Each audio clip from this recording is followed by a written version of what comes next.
spare us. Harry's sick of Charles purposely drags him into the grudge fight with William. I find it deeply upsetting that Prince William and Prince Harry don't seem to be seeing eye to eye these days, and it looks like I'm not the only one.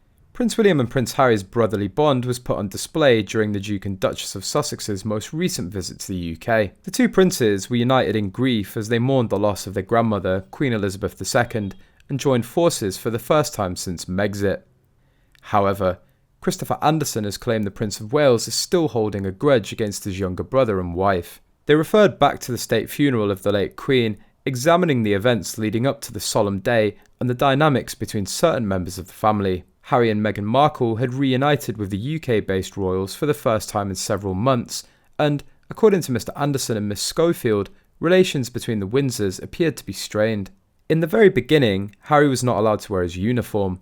This was in the early days of the mourning period, but Andrew was and Edward was. The author went on to explain that Prince Edward was never in the military, as he only partially completed his training during a brief stint in the Royal Marines. Meanwhile, Andrew relinquished his royal duties and was stripped of his military titles amid controversy surrounding his relationship with Jeffrey Epstein and his subsequent civil case against Virginia Roberts Giuffre. So obviously there was an outcry as a result of that. Charles flipped and allowed him, Harry, to wear his uniform at the vigil of the grandchildren. But it never looked to me as if the Sussexes were comfortable during the funeral. They could hardly wait to get out.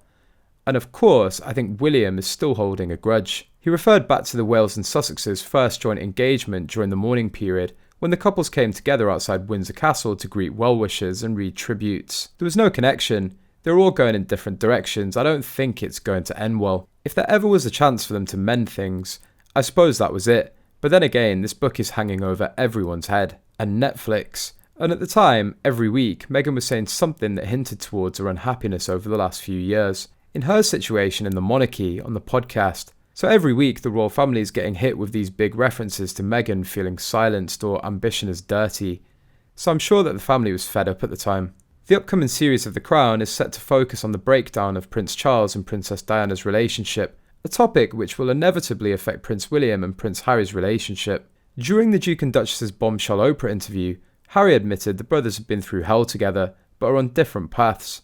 Royal commentator Jonathan Sacerdoti said the resurgence in the interest surrounding their childhood will definitely change the brothers' relationship. According to royal author Pauline McLaren, the release of Prince Harry's memoir will be really difficult for Prince William, and maybe stealing the limelight over Princess Diana's death. It's obviously a gamble he's willing to take. I think it's very much a gamble because I think it's bound to upset members of the royal family. First of all, even if he's not criticising them, I think we'll all fully expect he will be. He's still pouring his heart out in a way that is not usually regarded as very royal, and against the Queen's mantra to always keep quiet.